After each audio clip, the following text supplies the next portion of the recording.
കോഴിക്കോട് നഗരത്തിലെ ഒരു പഴയ ബസ് സ്റ്റോപ്പ്. മഴ പെയ്യുന്ന സന്ധ്യ.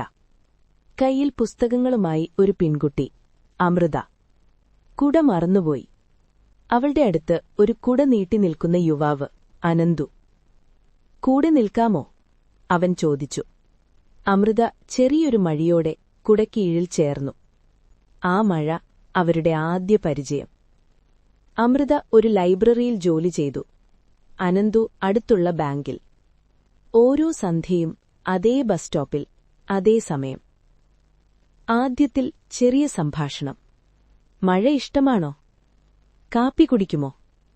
പിന്നീട് ആ സംഭാഷണം ജീവിതത്തെക്കുറിച്ച്. അമൃതയ്ക്കൊരു സ്വപ്നം, ഒരു ചെറിയ ബുക്ക് കഫേ തുറക്കണം.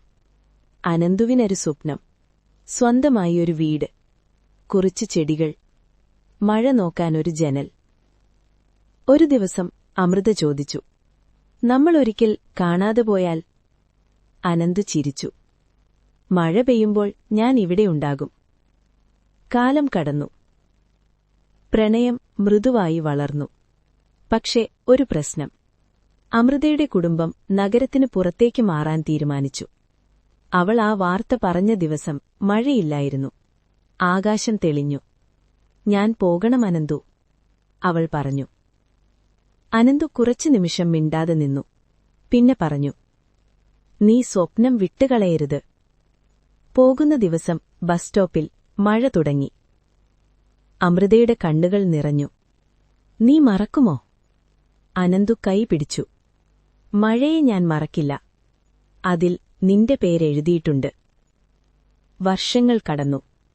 ഒരു ചെറിയ ബുക്ക് കഫേ കോഴിക്കോട് നഗരത്തിൽ തുറന്നു. പേര് മഴയിൽ നിന്റെ പേര്. ഉദ്ഘാടന ദിവസം.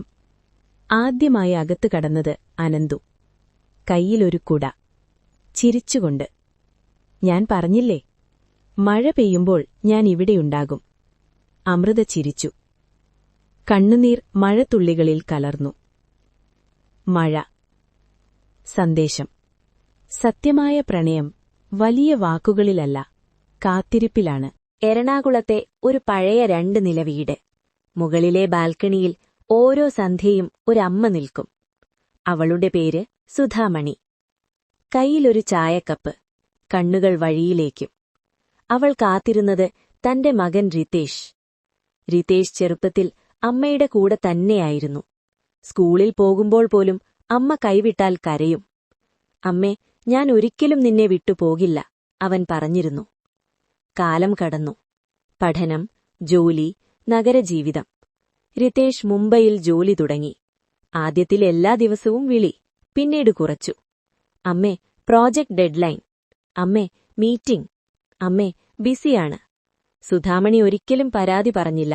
പക്ഷേ ഓരോ വൈകുന്നേരവും വാതിൽ തുറന്നുവെക്കും. ഇന്ന് അപ്രതീക്ഷിതമായി വരുമോ? അവളുടെ ഹൃദയം ചോദിക്കും. ഒരു ദിവസം അവൾക്ക് ചെറിയ അസുഖം. ഡോക്ടർ പറഞ്ഞു, വിശ്രമം വേണം.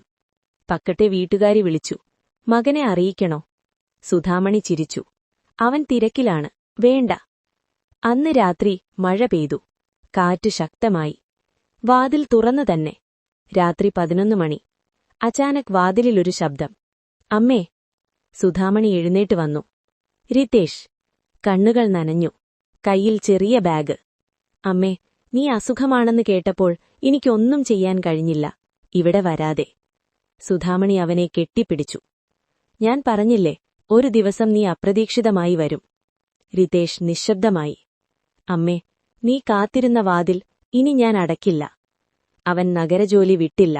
പക്ഷേ ഓരോ മാസവും 2 ദിവസം നാട്ടിൽ. വാതിലിനി കാത്തിരിപ്പിനല്ല, സന്തോഷത്തിനായി തുറക്കും. സന്ദേശം. നമ്മളെ കാത്തിരിക്കുന്ന വാതിലുകൾ എപ്പോഴും തുറന്നിരിക്കും. പക്ഷേ ഒരിക്കൽ വൈകിയാൽ അത് ശൂന്യമായി മാറും.